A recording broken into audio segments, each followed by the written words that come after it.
Minta langsung ke disk.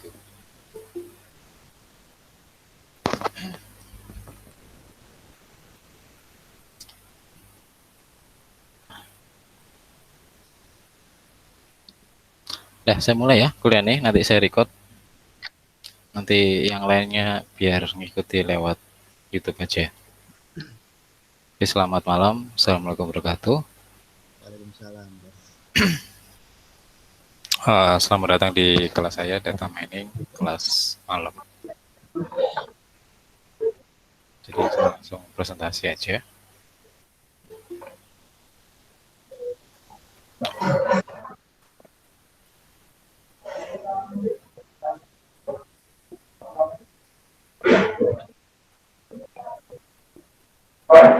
Kelihatan Ustaz saya?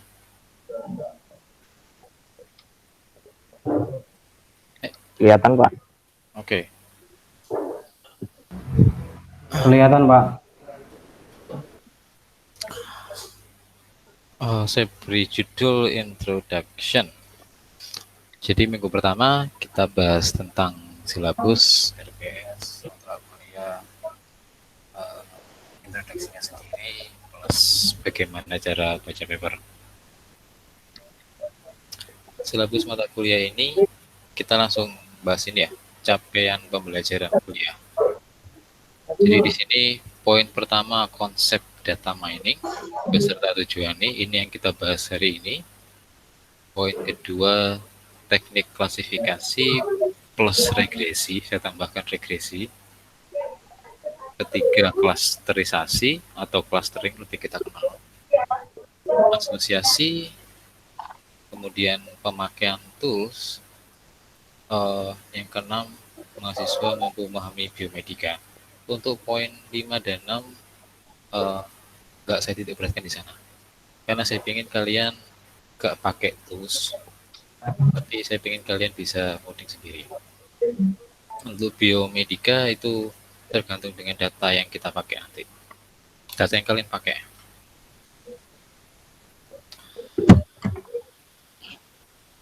Buku acuan saya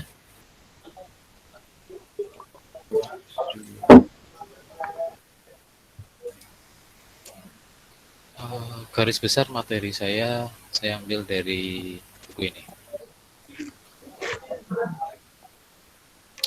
Cari aja buku data mining konsep yang teknik PDF, banyak keluar buku ini. Jadi sebagian besar materi saya dari sini, tapi sayangnya bahasa Inggris. Mungkin kalian sama kayak saya, bahasa Inggris aja masalah, apalagi data mining juga masalah juga. Jadi dengar saya aja kalau nggak mampu baca buku ini. Cuma buku saya referensi dari sini, sebagian besar dari sini ya.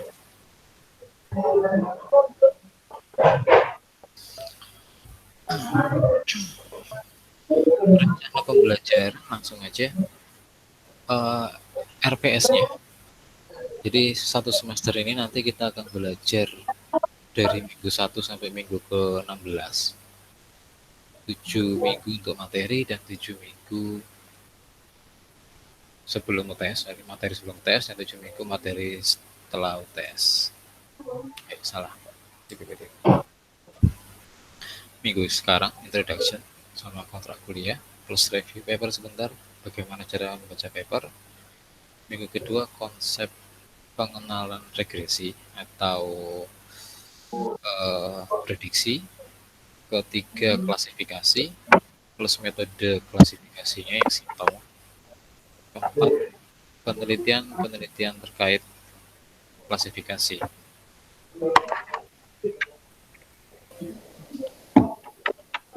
Minggu kelima clustering plus metodenya yang simpel. Minggu ke-6 evaluasi cluster. Minggu ke-7 penelitian terkait sama clustering. Minggu ke-8 UTS, minggu ke-9 asosiasi rule, minggu ke-10 metode-metodenya plus evaluasi rule-nya. Minggu ke-11 penelitian tentang asosiasi rule, ke-12 remove noise data. Yang minggu ke-12 yang ngajar bukan saya. Saya berikan materi ini ke Bu Rani yang lebih expert di sini. ke-13 machine learning, ke-14 extreme learning, ke-15 penyusunan kerangka proposal penelitian. 15 proposal penelitian ya. Kalian boleh nanti proposal skripsi atau nanti boleh proposal untuk sebuah jurnal, bebas. Plus wise. Kontrak kuliah yang di kelas pagi tadi, satu topik, satu tugas. Jadi tugasnya nggak setiap minggu, tugas yang berat-berat ya, dalam arti berat-berat. Nggak per minggu, cuma satu topik, satu tugas.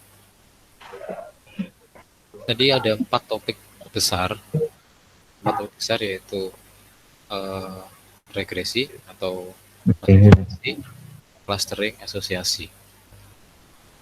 Jadi ada 4 tugas besarnya, mungkin nanti di area sana kita tugas-tugasnya. Dari sini ada pertanyaan dari kontrak kuliah?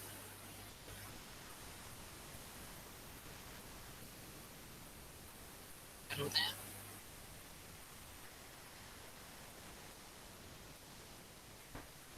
Boleh, lanjut. Lanjut, Pak. Oke. Saya sering ngajar kelas kalian ya dari PKA, data, struktur data sampai dengan statistik. Dari dulu karena saya selalu nyinggung tentang data mining, sekarang baru diberi kesempatan untuk mengajar itu data mining. Jadi ada 2 kata yaitu data dan mining ya.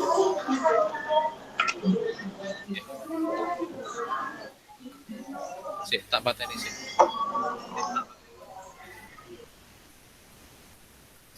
Data dan mining. Kita tahu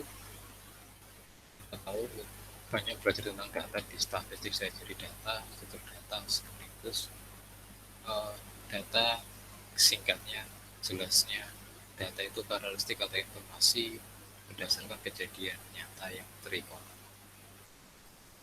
Kalau punya pendapat lain ya sah-sah aja. Data itu ya seperti ini.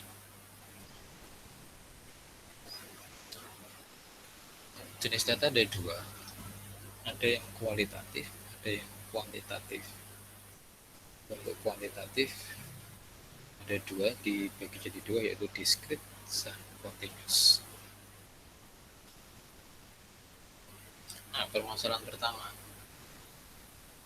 ini saya kasih gambar Martapura ya, penambangan Martapura. Apa yang di-mining di Irian Jaya sana?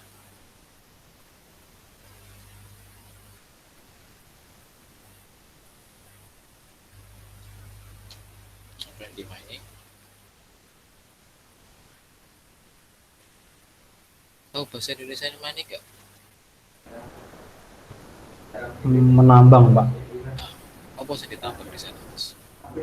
Ada batu bara, ada nikel, ada emas, macam-macam. Kenapa kok penggalian ini sampai dalam? Ada yang bentuknya seperti ini, ada yang bentuknya kayak terowongan dan lain sebagainya. Kenapa kok dibutuhkan penggalian sampai dalam seperti ini? Kalau menurut saya, untuk penggalian kenapa dibutuhkan penggalian lebih dalam, karena untuk ditemukannya sebuah batu bara itu kan di kedalaman-kedalaman tertentu juga, kayak emas juga begitu, ataupun yang lainnya gitu. Jadi kalau misalkan cuma 1 meter, 2 meter, mungkin dapatnya bukan yang sesuai dengan yang diharapkan. Dan semakin banyak, semakin dalam, sesuai dengan aturan dan juga tingkat kelas dalam menambangnya itu, jadi akan lebih banyak gitu yang didapatkan dari yang ditambang itu. Di permukaannya ini apa? Di permukaannya ini strukturnya apa? Strukturnya tanah, batu. Itu benar. Jadi kita bisa analogikan ini sebagai data mining. Yang kita olah apa? Permukaannya apa? Kalau data mining. Kalau permukaannya data mining adalah sebuah data yang tadi ya. Jadi kalau kita mining, kalau data mining berarti permukaan itu yang tadi digambarkan seperti ini, berarti permukaannya itu adalah sebuah data.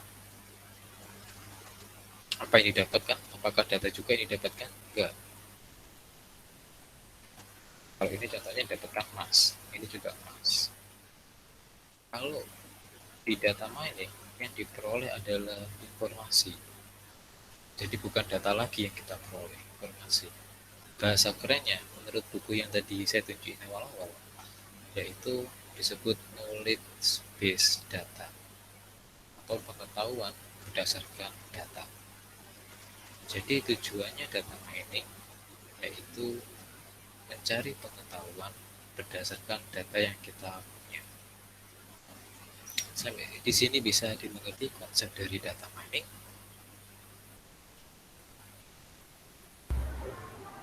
Ngerti, Pak? Yang kita gali itu data, tapi yang kita dapat bukan datanya lagi, tapi knowledge-nya, pengetahuannya. Nah, tipe informasi atau tipe knowledge dalam data mining secara garis besar dibagi jadi 4, atau banyak buku yang ngomongnya cuma 3. Yang pertama klasifikasi. Klasifikasi ini dibagi jadi 2, yaitu regresi sama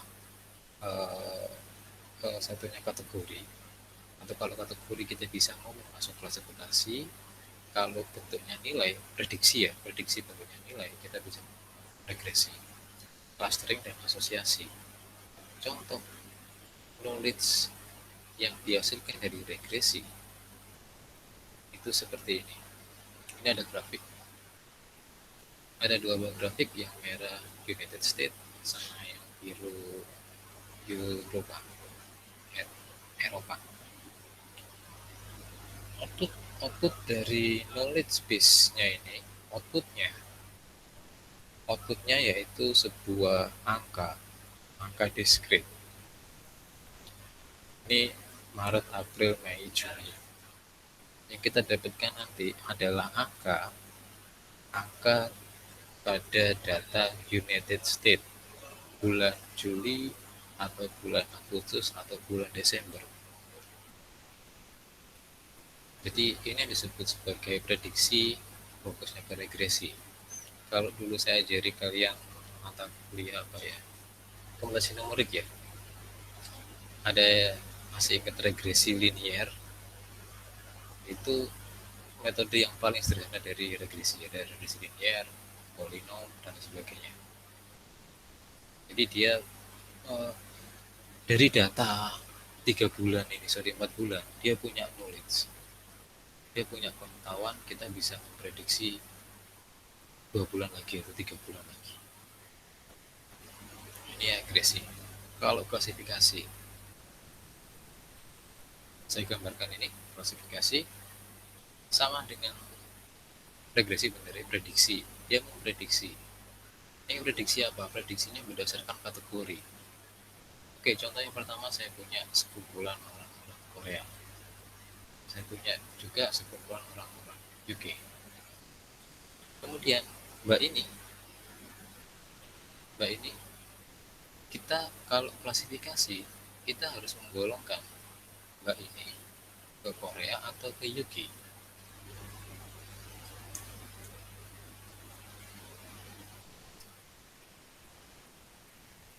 Kira-kira kemana? Mas Yohanes, kira-kira kemana, Mas? Menurut sampai ya?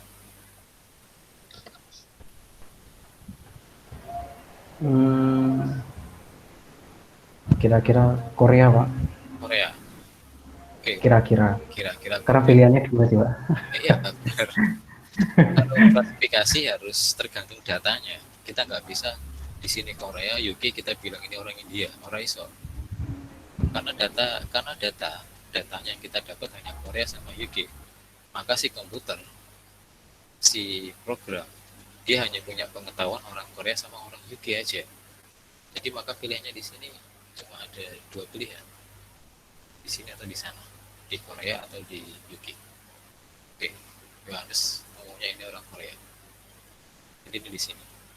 Atau kita nggak usah naruh ke sana, tapi labelnya orang Korea kita beri di sini. Ini yang dinamakan klasifikasi. Jadi pelabelan sebuah data dari data training yang kita punya itu adalah klasifikasi. Jadi melabeli data yang belum ada dari data yang sudah punya label. Ini biasa dibilang juga supervise.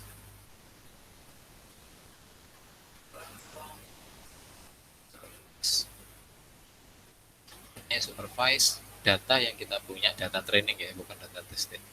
Data trainingnya itu sudah punya label.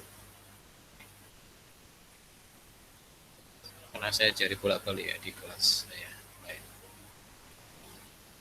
Ini tentang klasifikasi, yang lain tentang clustering. Saya punya dua gambar yang kiri ya, fokusnya gambar yang kiri dulu. Kalau tadi ada datanya, ada labelnya, sama sekali datanya ini ada labelnya. Dulu yang sebelumnya ada labelnya, yang ini nggak ada labelnya. Terus apa clustering itu? Clustering itu untuk mengelompokkan sebuah data set, kumpulan dari data-data kita kelompokkan. Oke, jadi contohnya, mana ya? Ready? Eka Yoga? Ya Pak. Mas Eka? Oke. Ya. Gambarmu tak nokabe tuh, aku pengen kenal. Enggak lagi. Baik Pak, baik.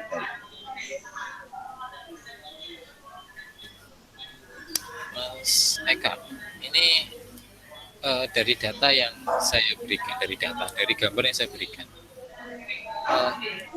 Kalau saya ingin dikelompokkan jadi 2 orang, kira-kira dikelompokkan yang mana aja? Anggota pertama siapa aja? Jadi nanti kalau dikelompokkan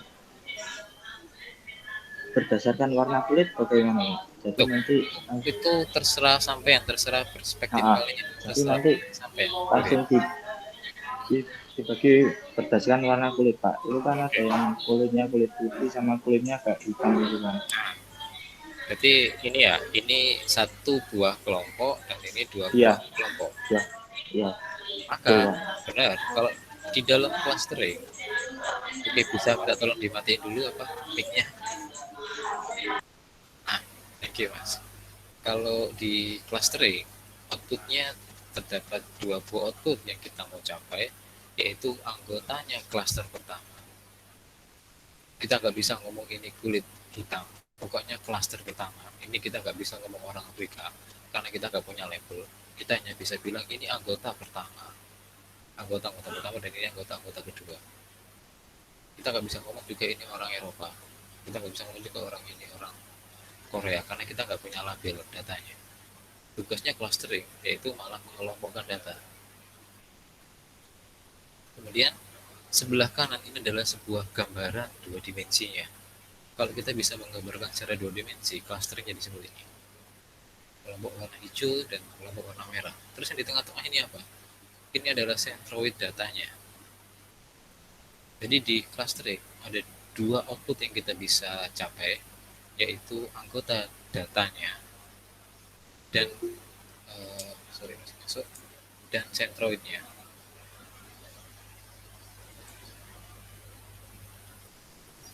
Untuk clustering ini juga biasa dibilang, kalau tadi supervise, ini kebalikannya, supervise. Kenapa? Karena dia nggak punya label data.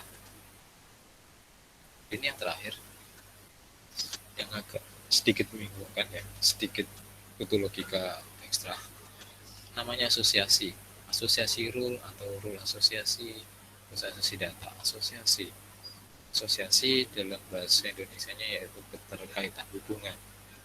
Maka kalau data mining, asosiasi dalam data mining itu mencari keterkaitan setiap item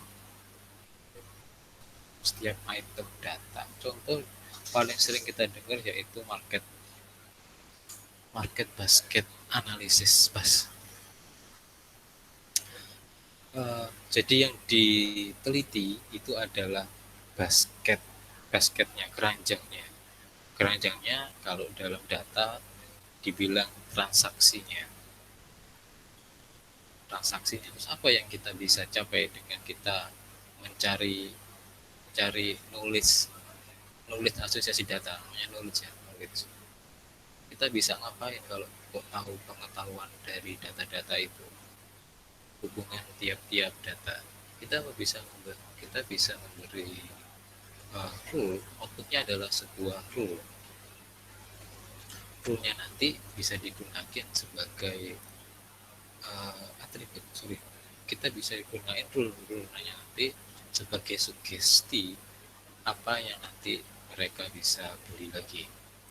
Contoh yang lain, kalau ini masih bingung ya, contoh yang lain. Tadi bagi saya searching di YouTube One Republic Counting Star. Kita lihat up next-nya ternyata bukan dari grup band One Republic lagi, malah Imagine Dragon. Kok bisa seperti itu? YouTube, saya rasa YouTube juga menggunakan asosiasi data. Jadi direkam. Oh, kalau orang ini buka One Republic, biasanya orang-orang lain ya, dari data yang sudah ada, orang-orang yang lain kebanyakan itu buka Imagine Dragon, judulnya One Republic. Nah, seperti itu. Atau contohnya misalkan Yohanes kerjanya di bidang di toko IT ya, di toko komputer. Karena Yohanes sudah 5 tahun kerja di sana. Karena Yohanes sudah sering kerja di sana, dia sudah paham, sudah punya data walaupun datanya nggak ke-record. Salesnya hanya satu orang atau Yohanes atau misalkan. Mas Yohanes sudah paham sekali kalau orang beli laptop pasti mereka juga beli mouse. Tahu gabungannya? Kalau orang itu beli laptop sama beli mouse, pasti dia beli, kebanyakan, bukan pasti ya, banyak sekali orang yang juga beli mousepad. Maka Yohanes bisa mensugestikan, oh Pak, beli ini Pak, ini yang bagus, ini untuk ini. Jadinya secara nggak sadar Yohanes sudah menerapkan asosiasi rule, karena Yohanes manusia pinter. Dia sudah punya data tentang orang-orang, tentang transaksi yang lalu-lalu. Maka komputer nggak pinter. Komputer perlu diberi pengetahuan itu. Komputer perlu kita beri sebuah perspektif bagaimana data itu berasosiasi. Itu gunanya asosiasi data, asosiasi rule biasanya. Jadi kita akan tahu rule mana yang paling kuat, mana-mana yang kita bisa sugestikan. Jadi mungkin beberapa di swalayan besar ya, kita lagi enak-enak lagi di keranjangnya ibu-ibu toko apa namanya, di sendok, wajan dan lain sebagainya, tiba-tiba muncul coklat, permen. Bisa saja manajernya itu sudah menerapkan asosiasi walaupun nggak secara data mining, secara pakai tools ya. Dia tahu kalau ibu-ibu ini biasanya bawa anak-anak. Jadi ibu-ibu kalau belanja-belanja seperti ini, oh maka mereka juga beli mainan anak-anak atau beli makanan anak-anak gitu.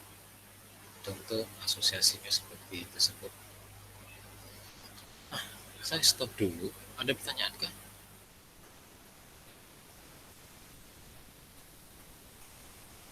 Ada pertanyaan dari teman-teman?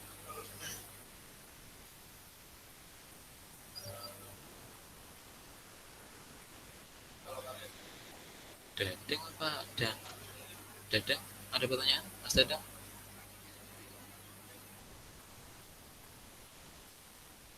Oh, yang cewek ini cuma siji. Mbak Andri Arini. Ada pertanyaan?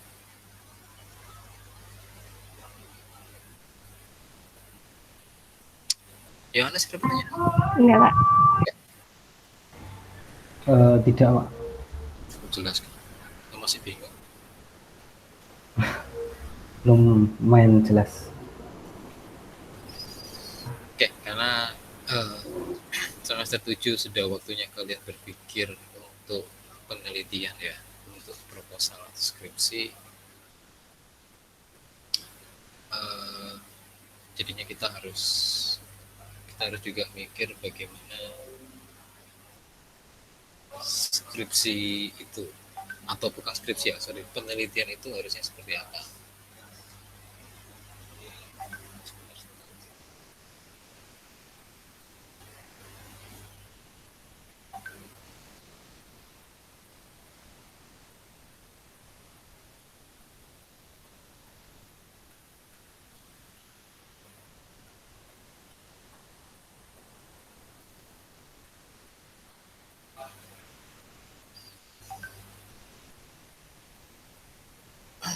Oke, selanjutnya ketika kalian semester 7 pasti mau nggak mau kalian harus berpikir skripsi ya. Skripsi itu adalah sebuah penelitian atau karya ilmiah. Maka kita harus nyontoh bagaimana sih karya ilmiah itu. Saya nggak menyontohkan penelitian saya nggak menyontohkan penelitiannya anak-anak yang sudah skripsi. Saya lebih senang menyontohkan proposal, paper. Jadi paper yang bereputasi itu harusnya seperti apa. Jadi sekaligus saya ajari kalian bagaimana caranya baca sebuah paper. Oke, PPT.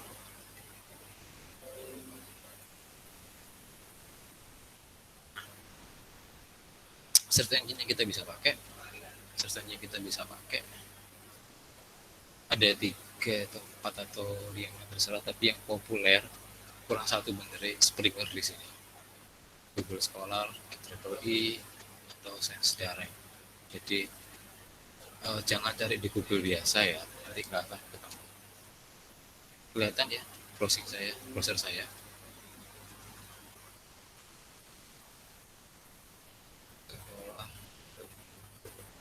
Kita carinya paling murah, kita cari di sini. Kita cari yang terkait misalkan saya contohkan tadi pagi. Di sini ada range tahunnya. Kita pakai range tahun yang 5 tahun terakhir aja, gak usah yang lama-lama. Jadi kita pakai yang 5 tahun terakhir. Kalau kita ketemu sebuah paper, contohnya seperti ini, jurnal ya. Jurnal itu tempatnya paper. Ketika kita nggak bisa download dan kita punya DOI, keywordnya kita pakai portal SGHub. Udah pernah tahu ya? Ya, cari di Google aja, terus cari yang terserah yang mana salah satu. DOI-nya di download, di paste di sini DOI. Setelah seperti ini, kita bisa download. Terus seperti kita sudah punya ini yang untuk paper yang kelop, yang tidak bisa di download.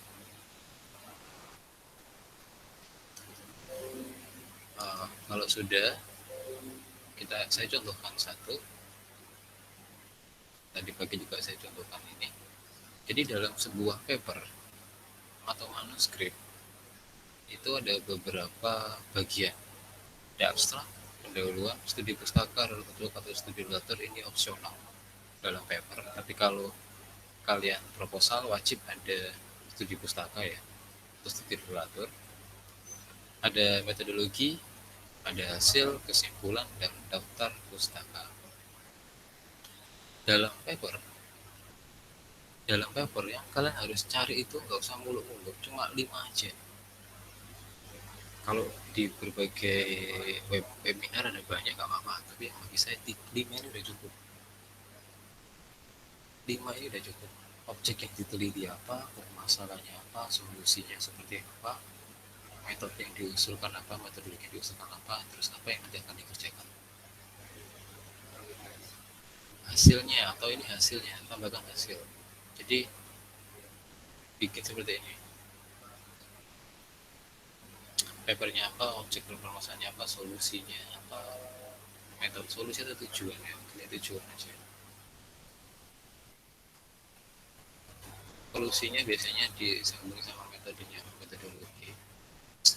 Jadi kalau mau cek paper cukup temukan 5 ini, selesai. Jadi nggak usah baca banyak-banyak. Biasanya kelima pokok ini adanya di abstrak. Jadi kalau abstraknya bagus, sudah memuat ini semua, pasti memuat ini semua. Dan runtutannya pun hampir sama. Halaman 1, halaman 2 itu membahas tentang objeknya, Pak. Oke, paper ini kelihatan semuanya, cukup jelas tulisannya. Jelas. Kelihatan Pak, jelas. Kira-kira Jelas, apa? Pak. Objeknya yang mau diteliti apa ini?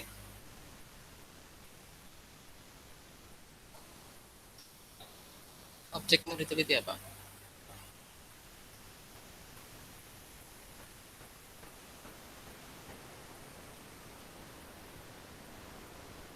Mun apa mun?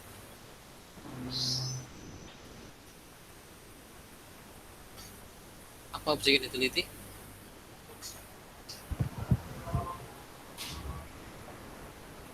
Halo?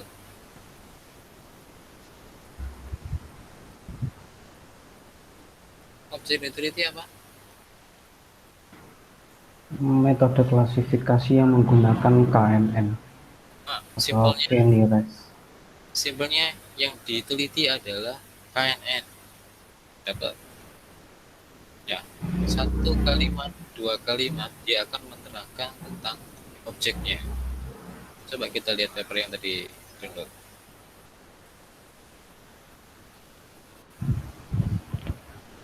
Bersama. Pada 1 kalimat, 2 kalimat, dia akan menerangkan tentang objek yang diteliti. Kemudian kita baca terus, berlanjut, dia akan membahas tentang permasalahannya. Permasalahan dalam paper ini, di abstrak ini, membahas apa?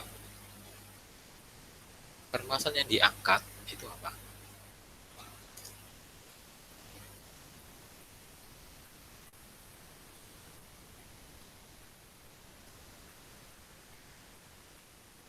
Waktu yang dikonsumsi. Waktu dikonsumsi.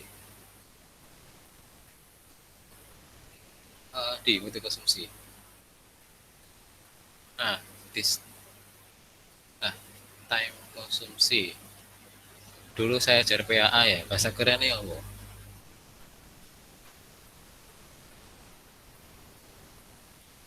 Bahasa kerennya apa dulu?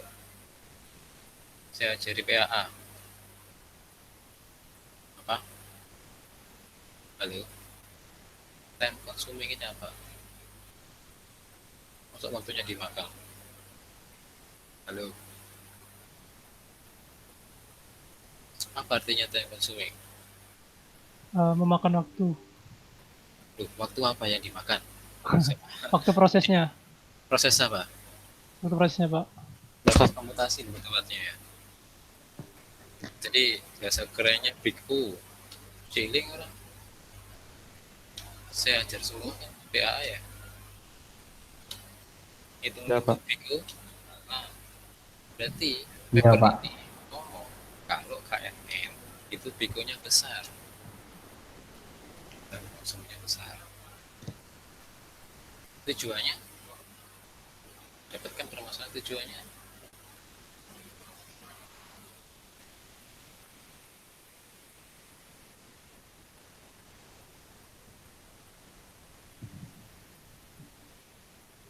Tujuannya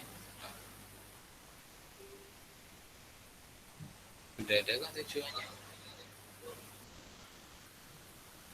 Tujuannya speed up.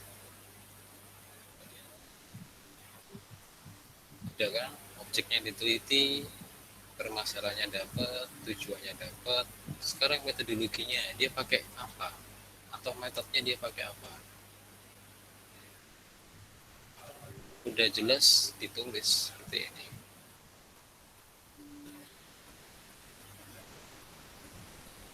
Kemudian setelah setelah dia menuliskan metodenya atau metodologinya atau caranya di abstrak, itu juga dibahas masalah hasilnya. Karena dia tujuannya adalah speed up, maka dia yang harus tampilkan adalah waktunya, waktu komputasinya, benar ya? Jadi kalau kita permasalahannya atau tujuannya membahas masalah di sini speed up, maka hasil yang tampil itu harus mendukung permasalahan dan tujuannya. Nggak boleh beda. Di sini nggak boleh membahas masalah akurasi, karena yang kita bahas adalah masalah yang diangkat di sini adalah masalah consuming time. Maka hasilnya harus berkaitan dengan waktu. Tidak gampang kan ya? Kalau sudah seperti itu kita isi di sini. Objeknya KNN. Ya, saya tulis big O. O besar. Time consuming ya tadi ya, tujuannya speed up. Metodenya apa? Metodnya jelas di sini hanya secara singkat narasi. 1 kalimat dan 2 kalimat. Kalau kita mau detailnya, kita cari di sini. Bab 3 tadi kan metodenya.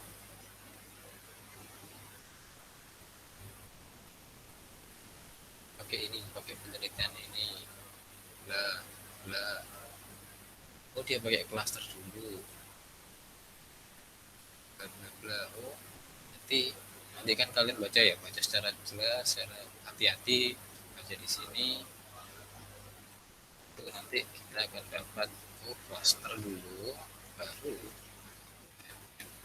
berarti gabungin cluster dengan KNN. Jadi hasilnya 71% tadi, lebih cepat. Kalau kita mau detailnya hasilnya seperti apa, cara pengumpulan hasil seperti apa, kita lihat di bagian eksperimen and result. Gimana sih dia bisa dapat time consuming? Caranya pakai apa? Bisa dilihat di bawah sini. Jadi kalau ingin tahu secara jelas tentang permasalahannya, kita baca di introduction. Di sini. Kita baca pelan-pelan, nanti kita akan dapat introduction lebih jelas, yang lebih komprehensif. Oke.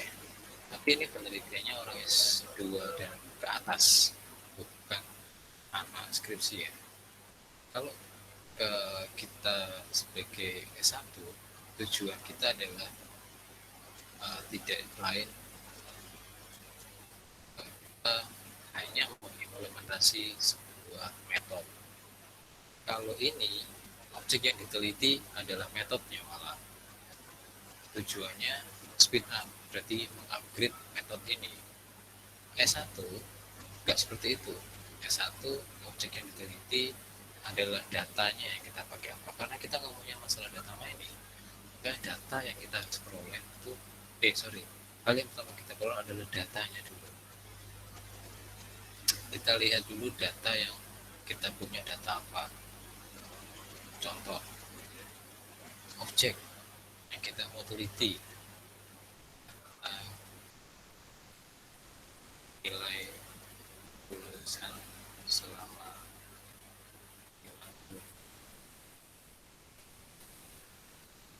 permasalahannya apa, yang kita objek data nilai lulusan. Permasalahannya apa? Kita nggak bisa mengcluster data, nggak bisa mempunyai sebuah cluster. Oh, data-data ini misalkan ya, contohnya ya, jadi clustering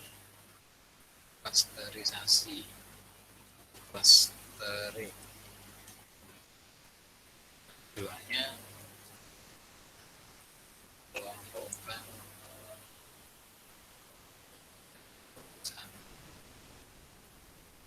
metode yang kita pakai berarti harus terkait dengan tujuannya sama permasalahannya. Oh, kalau clustering tujuannya adalah mengelompokkan data lulusan, maka algoritma yang kita pakai nggak boleh kita ngomong KNN, karena KNN digunakan untuk klasifikasi, maka kita bisa pakai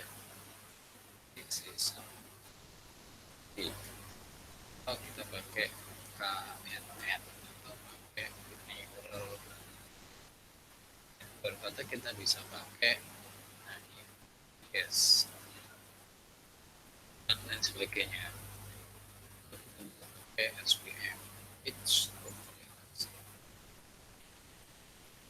hasilnya nanti kita tulis di sini.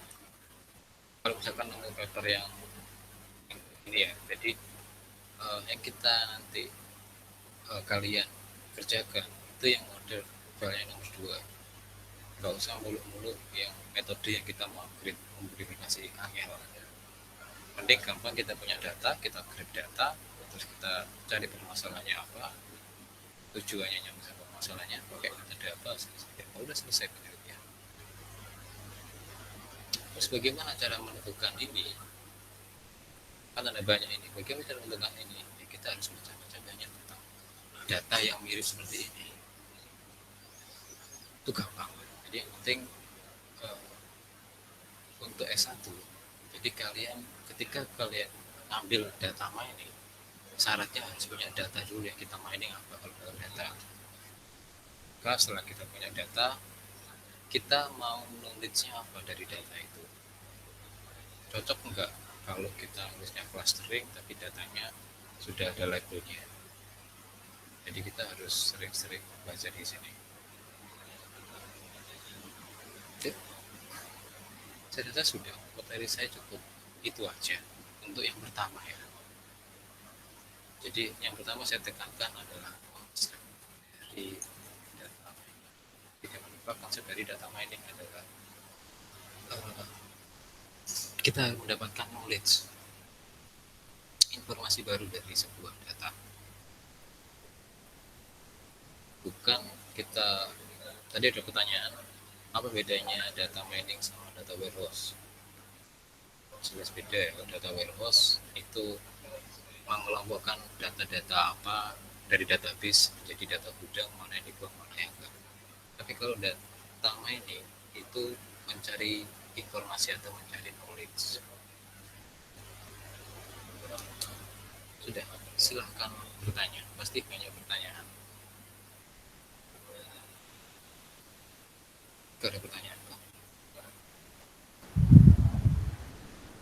Pak, mau tanya Pak, jadi untuk permasalahannya itu nggak harus banyak ya, jadi misalkan dibuat simpel aja kayak tadi yang jelaskan itu, misalkan permasalahannya satu aja gitu. Oh iya, satu aja aja ake-ake. Ake-ake malah gak ilok. Bingung malah. Ya. Karena permasalahan nyambung ke tujuan, nyambung juga ke hasil. Harus sinkron. Coba misalkan kalau Mas Yohanes, permasalahan yang saya hadapi adalah mengcluster dan mengasosiasi. Berarti Masnya harus menggunakan dua buah pendekatan knowledge. Satunya pakai asosiasi, satunya pakai cluster. Hasilnya pun berarti harus dua. Berarti saya main repot. Kalau S1 nggak usah, satu tok cukup. Hanya satu permasalahan, nggak usah banyak-banyak. Kalau banyak-banyak nemu permasalahan banyak, kasih note teman-teman ya, pasti bingung nanti. Ya.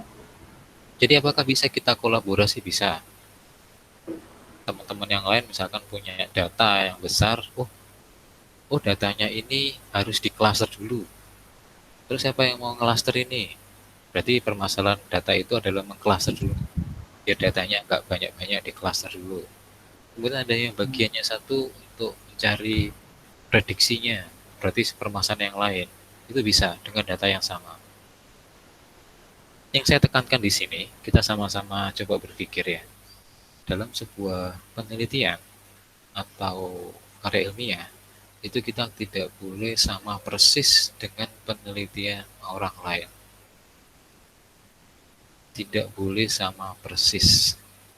Jadi contohnya data A diteliti sama orang B, dan misalkan data A ya, data A misalkan Mas Dadang dengan data A itu melakukan klasifikasi pakai metode KNN.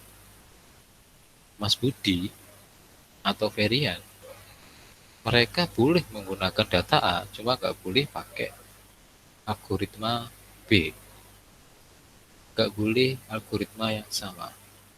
Jadi harus ada perbedaan. Jadi saya kurang setuju. Ini perspektif saya di kelas saya tidak eh, saya tekankan lagi ketika kalian skripsi jangan menggunakan data sekunder dari internet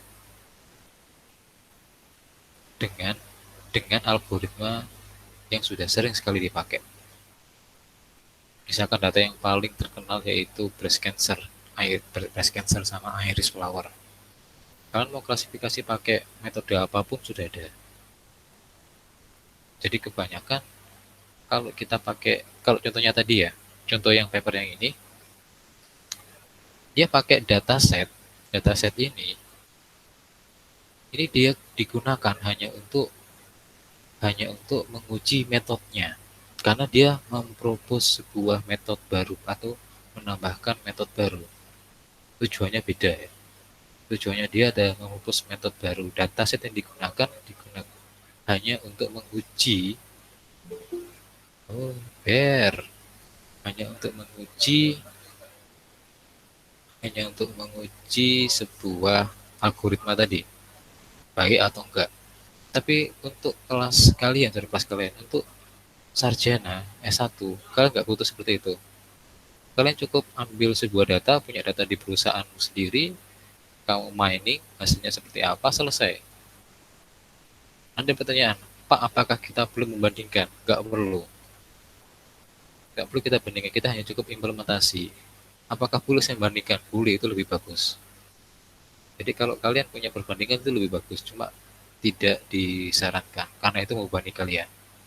Tapi kalau ada, itu lebih bagus. Nah, kalau kalian masih semester 7 ya, semester 7, semester 7 masih baru, masih grace, ketika mau proposal atau skripsi, jangan pakai metode yang sudah sering sekali digunakan walaupun data kalian baru. Walaupun data kalian belum pernah dipakai. Misalkan Varian punya data dari kantor. Ini belum ada yang mining ini. Ini belum ada yang mencari asosiasi data dari kantornya dia. Bahwa kita boleh pakai asosiasi rule yang sederhana a priori, boleh. Cuma kalian semester 7 awal-awal, semester 7, semester 8, ekspektasi dosen penguji ketika kalian baru, kalian jangan menggunakan metode yang simple. Cari metode yang sudah di-upgrade. Contohnya tadi ya, KNN. Jangan pakai KNN yang simple KNN. Pakailah yang terbaru, kalau bisa ya. Contohnya ini. Apakah boleh ini Pak? Ya boleh, sangat boleh ini. Nah, berarti dia menggabungkan si clustering dengan klasifikasi. Tinggal dibaca papernya, dipelajari metodenya, diimplementasikan ke data kalian, selesai. Itu harapan S1. Oke. Data sendiri, data primer, metode yang kita ambil, metode dari paper yang terbaru. Jadi jangan terbalik. Temukan dulu persoalannya dulu, permasalahan dulu, temukan dulu datanya dulu, baru cari paper. Jangan cari paper dulu tapi nggak tahu apa yang mau diselesaikan. Salah. Punya data dulu, tahu, ini ketika ikut mata kuliah saya ya, aku sudah ikut mata kuliah saya, ini datanya ini termasuk data asosiasi. Maka saya harus cari paper-paper terkait asosiasi data. Maka kita akan ketemu banyak sekali perkembangan metode. Kita cari yang menurut kalian bisa dikerjain, yang simple itu oke. Asalkan 5 tahun ke belakang ya. Cukup seperti itu sudah. Jadi jangan bayangkan skripsi itu yang aneh-aneh, yang wah-wah, yang susah, enggak. Apalagi kalian orang AI, cukup hanya kalian punya data, kalian bisa menerapkan algoritma, selesai.